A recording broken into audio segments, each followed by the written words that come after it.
Hello YouTube, hello luxury riders, Lex Summer back again. Pow! Welcome back to NewZeroland. So, Lex Summer did a range test on his Energica Ego, same size battery as mine, so I was really curious to find out how much range I could get. And then Brandon called me out on Facebook, so I guess today is the day. Let's find out how far the Energica can go on a single charge. But to make things more interesting, Jen is going to come with on the Zero, and then we're going to compare the range of both electric bikes. So, let's go! Alright, now that we know how fast the Energica charges, 50% in 12 minutes, what can you do with that charge? How far can you go? For this test, we're riding to the same places I took the Zero a few months ago. Partly because they're fun roads, and partly because Jen's never been, and I already know the Zero can make it on one charge. So it'll be the same mix of city streets, highway, and windy mountain roads. It kind of looks like an axe, with a little dangler. 108 kilometers, easy. That's conveniently the exact same range it says the bike can do in the manual. That's right, I read the manual, page 68, 108 kilometers, in sport mode. Okay, let's see how realistic that is. If it comes down to it, I could just stop and charge. As you guys saw, it doesn't take very long. The Zero, though, doesn't even have a charger on it. But I'm not putting it back on, so you're just going to have to deal with the range anxiety.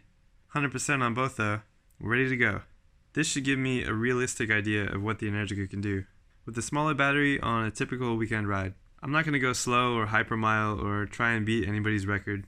If I'm by myself, sure, yeah, I'll ride super slow all day just to get 300 k's of range for a video. I won't actually do this. But I want to know what's realistic. And it's not even the right time of year to do a maximum range test. It's winter in New Zealand, if you didn't know. Because of how the Earth is tilted toward the sun, when it's summer in the northern hemisphere, it's winter down here, which is another reason why I haven't been riding very much. See, batteries don't like being cold, so they get less range, but I guess when the air is cold, there's also more drag somehow. I hate you. Shut up, wind!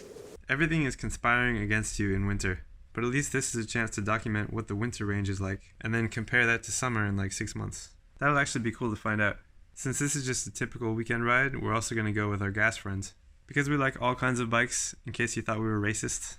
So before attempting a range test or riding anywhere, it's good to check your tire pressure. You too, kid. Your Energicas like to be around 40 psi. Okay, 42.1. Gracias, Manuel. Basically, if the psi is too low, your range is going to suck. And if it's too high, you might explode. I actually don't know. Okay, that's enough introduction. Let's battle. The state of charge on the Energica goes down almost immediately. Like, I unplugged it 100% and before even leaving the driveway, it said 98%. Then I rode downhill to the gas station to check the tire pressure, and it was already at 96%. Oh, hold that thought. Tunnel. By the time we made it through the city, I was down to 94%, and Jen still had 98 on the Zero. So, I don't know what's going on here, but I guess just don't worry about what it says over 90%. When we got on the highway though, that's where the Energica's aero started to help. This is another huge reason why I went with the Ego over the EVA or the SS9. I mean, the fairings make the bike look phenomenal, but they also serve a purpose. At higher speeds, it's way more efficient. You're using less power because the wind is going around you. Get down in eco mode though, and your range goes way up. I found I can rest my elbows on my knees and kind of hook my arms under the tank. Sure, you turn yourself into a pretzel, but that means you don't have to go slow to get better range, and you look like a racer while going the speed limit. So I did a little bit of that on the highway, and by the time we got to Silverstream, I wasn't too far behind Jen. It was a great day to ride, and it hadn't rained in a while, but the roads were still damp. You know, when you get into the shade and the pavement's all shiny? Yeah, that still scares me. You want to pretend it's fine, and you tell yourself there's probably still 90% grip, and it's all in your head. But you remember that one time you got squirrely on a wet road, and even the speed limit seems too fast. I know this bike has traction control, like it's got 6 levels of it, but I'm not ready to find out if it works. Anyway, we just continued on, went slow. We saw a chicken and wondered why it wanted to cross the road. Then the road disappeared and I suddenly wished I had a DSR. But hey, if Teapot 1 can ride an R1 around the world, this should be a breeze. Okay, not for that guy, he's having a bad day. Once the road came back, we made up for lost time, killed some range, went really fast. And then it was time to see the other side of the axe. Moonshine Hill Road. It's bumpy and narrow and even more sketchy, but the scenery is amazing. You really feel like you're out in the forest. Well, I guess you are, but it feels like that too. It's super steep though, so any range benefits by going slow are totally killed by the incline. We found out something really cool on this ride though, so check this out. Did you see that? Alright, I'm going to play it again just in case. When you roll off the throttle on the Energica and the regen slows you down, the brake light pulses.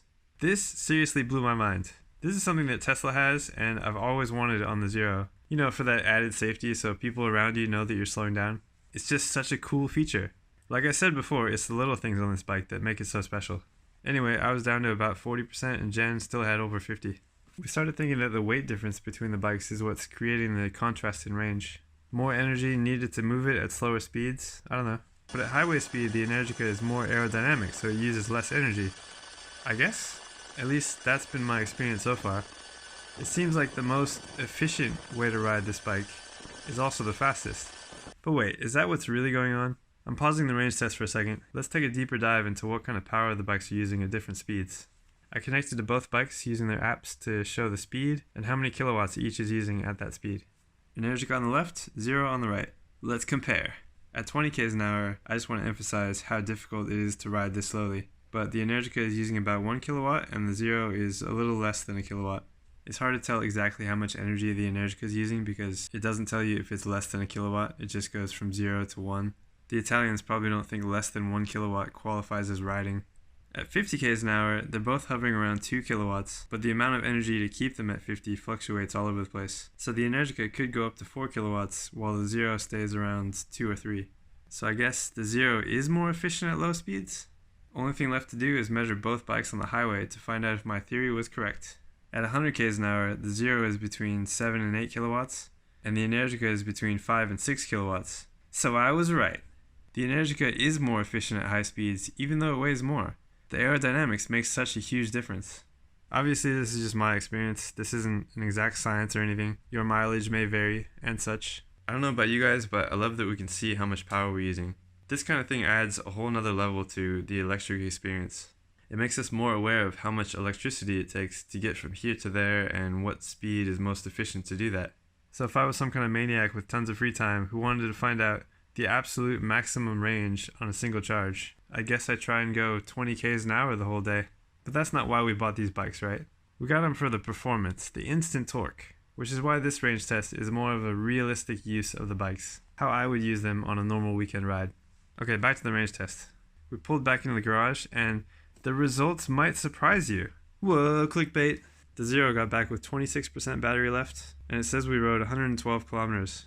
That could be because we actually took the waterfront on the way back to avoid traffic through the city, so it was a little bit longer than the original 108 kilometers. Let's see what the Energica says. Okay, 17% battery, almost 10% less than the Zero, and it says we rode 110 kilometers. That's... wait, what? So which one's right? 110 Ks. So the Energica was spot on. But why? I have two theories. It could be because the Energica's speed sensor is at the wheel and the Zero's is in the motor. Or it could be that we have Rosso 3s on the Zero instead of the Rosso 2s it came with, so it threw off the range. I'm not sure how huge of a difference that makes, but we're 2 Ks off. This means though, the Energica has an estimated 19 Ks remaining, so I'm going to call that about 130 K range on a full battery, ridden at a realistic pace. That's about 80 miles, so I'm pretty happy with that. The Zero definitely wins this challenge, but if the next challenge is riding further than a full battery, it's going to have a hard time doing that, especially without a charger. Anyway, that sums up my range test of the Energica. Thanks for watching, and I'll see you guys next time.